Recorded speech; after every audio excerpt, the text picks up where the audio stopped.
Hello സുഹൃത്തുക്കളെ, എല്ലാവർക്കും ജങ്കാർ ഗാരേജിന്റെ പുതിയൊരു വീഡിയോയിലേക്ക് സ്വാഗതം. അപ്പോൾ ഇന്ന് നമ്മൾ വന്നേക്കുന്ന TVS Ntorq BS6-ന്റെ ത്രോട്ടിൽ ബോഡി ക്ലീൻ ചെയ്യണം എങ്ങനെയാണെന്ന് കാണിച്ചു തരാൻ വേണ്ടിയാണ്. കാരണം കസ്റ്റമർ ഇപ്പോൾ 2-3 കസ്റ്റമറായി നമ്മൾ പറയുന്നു, അതുകൊണ്ടാണ് ഈ വീഡിയോ എടുക്കാൻ തന്നെ കാരണം. അപ്പോൾ low pulling issue, throttle body clean ചെയ്ത് അത് പരിഹരിക്കാം. ഓക്കെ,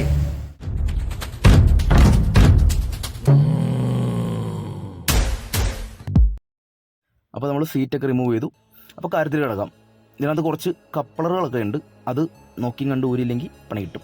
ഒടിഞ്ഞു പോയി കഴിഞ്ഞാൽ പിന്നെ ഫുള്ളായിട്ട് മാറേണ്ടി വരും. അപ്പോൾ എയർ ഫിൽറ്ററിൽ നിന്നുള്ള സ്ക്രൂ റിലീസ് ചെയ്യുന്നു.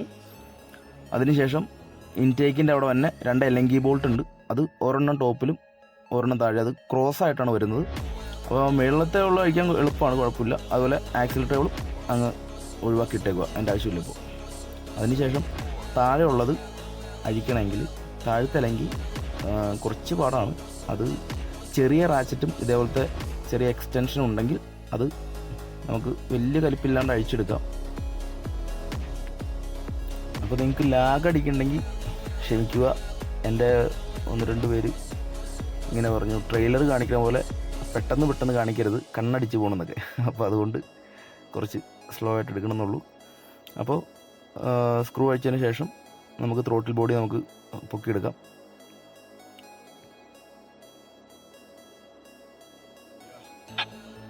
അപ്പോൾ ഈ സാധനം നമ്മുടെ കൈ കിട്ടിയിട്ടുണ്ട്. ഇനി ഇവനെ അടിപൊളിയായിട്ട് ക്ലീൻ ചെയ്തെടുക്കാം. സൂപ്പറായിട്ട് ക്ലീൻ ചെയ്യണേ, ഓരോ മുക്കും മൂലയും പക്ക ക്ലീൻ.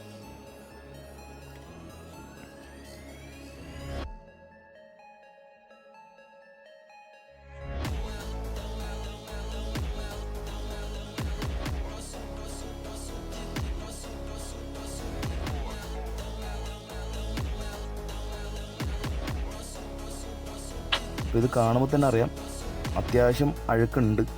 കാരണം ഈ വണ്ടി ഏകദേശം ഒരു 57,000 കിലോമീറ്റർ ഓടി വണ്ടിയാണ്. ഇതുവരെയും ത്രോട്ടിൽ ബോഡിയിട്ട് തൊട്ടിട്ടില്ല.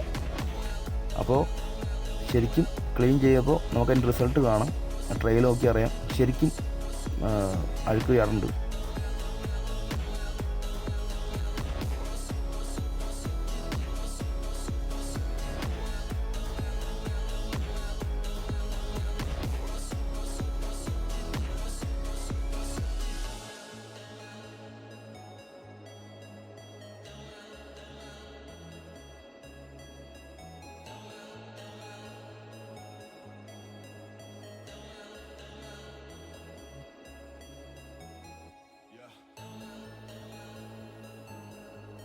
അപ്പോൾ ഇതിൻ്റെ മെയിനായിട്ട് ക്ലീൻ ചെയ്യുന്ന സ്ഥലം ബട്ടർഫ്ലൈ വാൽവാണ്. അവിടെ എത്രയായാലും അത് പക്കയായിട്ട് പോകില്ല. ശരിക്കും അടിപൊളിയായിട്ട് ക്ലീൻ ചെയ്താൽ നമുക്കതിൻ്റെ റിസൾട്ട് കിട്ടും.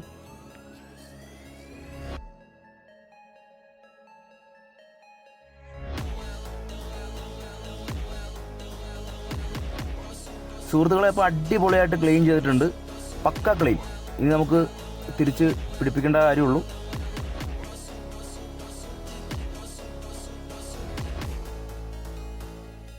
സുഹൃത്തുക്കളെ, എന്തായാലും അഴിച്ച സ്ഥിതിക്കാം ഇൻടേക്കിൻ്റെ അവിടെ എയർ ഫിൽറ്റർ ബോക്സിട്ട് പോകണം, ആ ഓസൊക്കെ ഒന്ന് ക്ലീൻ ചെയ്ത് കഴിഞ്ഞാൽ ബെറ്റർ ആയിരിക്കും.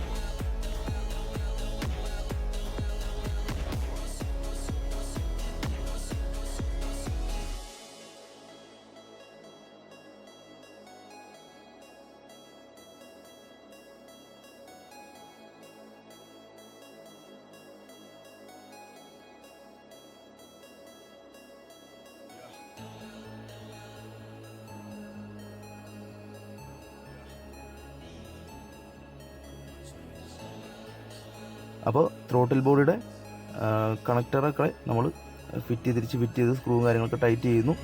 അതിനുശേഷം കപ്ലറുകൾ എല്ലാം തിരിച്ച് കണക്ട് ചെയ്യുക. ശ്രദ്ധിച്ച് കണക്ട് ചെയ്യണം, ഒടിഞ്ഞു കഴിഞ്ഞാൽ ഫുൾ സെറ്റായിട്ട് കിട്ടുള്ളൂ. ഒന്നുകൂടെ ഞാൻ പറയുന്നു, ഫുൾ സെറ്റായിട്ട് കിട്ടുള്ളൂ. എന്നിട്ട് ത്രോട്ടിൽ കേബിൾ പിടിപ്പിക്കുന്നു. ബാക്കി നമ്മൾ എന്തൊക്കെയാണോ ആദ്യം ചെയ്തത് അതെല്ലാം ഓർത്ത് തിരിച്ച് ചെയ്യണം. അതേപോലെ തന്നെ ഈ ആക്സിലേറ്ററുകൾ പിടിപ്പിക്കുമ്പോൾ കറക്റ്റ് പ്ലേ ഇട്ട്, വണ്ടി എങ്ങനെയാണോ വന്നപ്പോൾ എങ്ങനെയാണോ ആ പ്ലേ തന്നെ ഇട്ട് തിരിച്ച് കൊടുക്കണം കസ്റ്റമർക്ക്.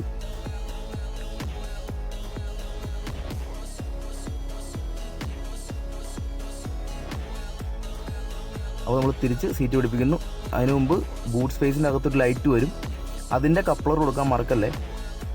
മറന്നുപോയി പിന്നെ അഴിക്കേണ്ടി വരും. അതേപോലെ തന്നെ ചാർജ് ചെയ്യണതിൻ്റെ ഒരു കണക്ഷനും വരും. അത് രണ്ടും തിരിച്ചു കൊടുക്കുക. എന്നിട്ട് നമുക്ക് ബോൾട്ട് ഇട്ട് ടൈറ്റ് ചെയ്യുന്നു.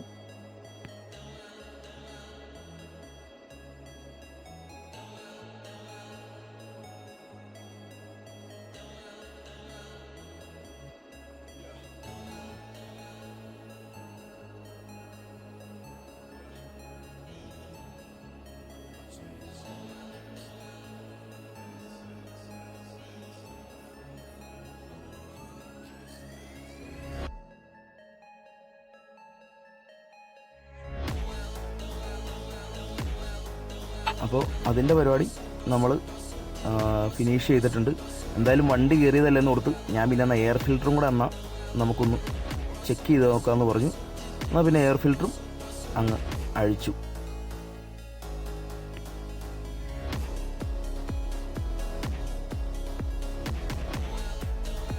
അങ്ങനെ അഴിച്ചപ്പോഴല്ലേ ഞാൻ അറിയണത്, ആ സത്യം ഞാൻ മനസ്സിലാക്കുന്നത്. രാജസ്ഥാൻ മരുഭൂമിയിലേക്ക് മണൽ കയറ്റിവിടുന്നത് ഇവനാണ്. എൻ്റെ പൊന്നു സുഹൃത്തുക്കളെ, അമ്മാതിരി മണ്ണും പൊടിയും. എങ്ങനെ ഇത് ഇത്രയും സീനായെന്ന് മനസ്സിലാവുള്ള. അവസാനം air filter box full clean ചെയ്ത് പുതിയ ഫിൽറ്റർ തന്നെ നമ്മൾ മേടിച്ച് സെറ്റ് ചെയ്ത് കൊടുത്തു. കാരണം നമ്മൾ ഈ ഒരു കംപ്ലൈൻറ്റിന് ഇനി അവൻ തിരിച്ച് റിട്ടേൺ വരരുത്. അപ്പോൾ അതിനെ സംബന്ധിച്ചെല്ലാം നമ്മൾ ചെക്ക് ചെയ്യണം. അല്ലാണ്ട് കസ്റ്റമർ ചിലപ്പോൾ അത് മാത്രമേ പറയുള്ളൂ. പക്ഷേ എന്തെങ്കിലും കിട്ടിക്കഴിഞ്ഞ് കഴിഞ്ഞാൽ നമുക്കത് ഒരു ചീത്തപ്പേരാണ്. അപ്പോൾ അതുകൊണ്ട് എന്ത് കംപ്ലൈൻ്റ് ആണോ പറയണേ അതിനെ സംബന്ധിച്ചുള്ള സകലതും നമ്മൾ ചെക്ക് ചെയ്തിട്ടേ വണ്ടി തിരിച്ച് ഡെലിവറി കൊടുക്കാമോളൂ. ഓക്കെ.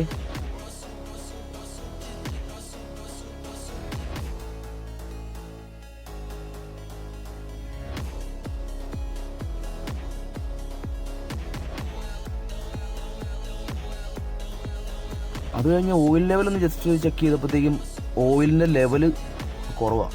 അപ്പോൾ ഇത് നമ്മൾ കസ്റ്റമർ വിളിച്ച് പറഞ്ഞപ്പോൾ കസ്റ്റമർ പറഞ്ഞു എന്നാൽ ഓയിൽ ചേഞ്ച് ചെയ്തോ, സീനില്ലെന്ന് പറഞ്ഞു. പിന്നെ നമ്മൾ മോട്ടോറിലാണ് ഒഴിക്കണേ. അതേപോലെ തന്നെ 100cc വണ്ടികൾക്കൊക്കെ നമ്മൾ നോർമൽ സാധാ ഓയിലും, അതേപോലെ ഈ ഓയിൽ കത്തണ വണ്ടികൾക്കൊക്കെ നമ്മൾ റേറ്റ് കുറഞ്ഞ ഓയിൽ ഒഴിക്കാറുള്ളൂ.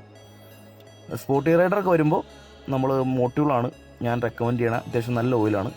അത് സിന്തറ്റിക് ഉണ്ട്, സെമി ഉണ്ട്. അപ്പോൾ ഈ ഡ്യൂക്ക് R15 ഒക്കെ വരുമ്പോഴത്തേക്കും നമ്മൾ ഫുള്ളി സിന്തറ്റിക്കാണ് ഞാൻ പറയാറുള്ളത് അവരോട്.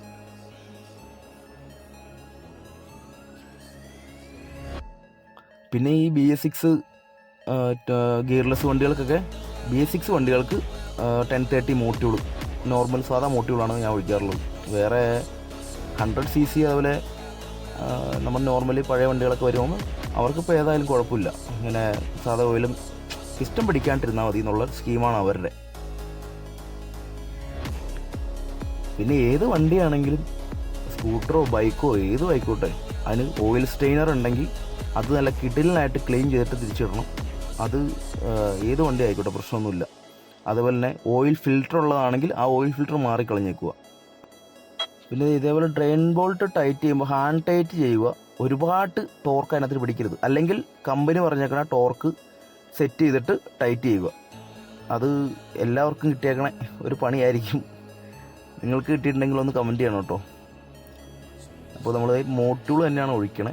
1030 അത് 800 ml ഉണ്ട്, 900 ഉണ്ട്, 1 ലിറ്റർ ഉണ്ട്. ഇത് നമ്മളിപ്പോൾ 800 ml മേടിച്ചേക്കണേ. ഇതും കൂടെ ഒഴിച്ചു കഴിഞ്ഞാൽ നമ്മൾ വണ്ടിയുടെ പരിപാടി തീരുന്നതാണ്. വർക്ക് ഫിനിഷ് ആവും. നമുക്ക് വണ്ടി ഇറക്കി ഒന്ന് ഓടിച്ചൊക്കെ നോക്കി ഒന്ന് ടെസ്റ്റൊക്കെ എടുത്ത് നോക്കാം. ഓക്കെ.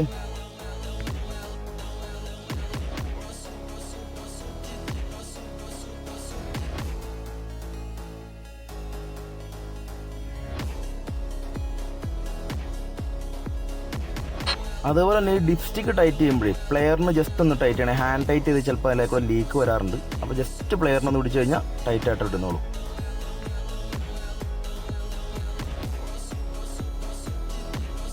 സുഹൃത്തുക്കളെ, അപ്പോൾ നമ്മൾ ട്രയൽ അടിക്കാൻ പോണേണ്. എന്തെങ്കിലും ലാഗ് ഉണ്ടോ നോക്കാം. അടിപൊളി സെറ്റ്, ഒരു പ്രശ്നമില്ല. അപ്പോൾ ഒരുപാട് സ്പീഡിൽ നമുക്ക് പോകാനും പറ്റില്ല. അപ്പോൾ വണ്ടി അടിപൊളിയായിട്ടുണ്ട്. അപ്പോൾ എല്ലാവരും ഇതേപോലെ ജസ്റ്റ് ഒന്ന് ചെയ്ത് കഴിഞ്ഞാൽ പിക്കപ്പ് അടിപൊളിയായിട്ട് തിരിച്ച് കിട്ടും. നമുക്ക് വണ്ടി മേടിച്ച പോലെ തന്നെ അപ്പോൾ അടുത്ത വീഡിയോയിൽ കാണാം. Bye bye.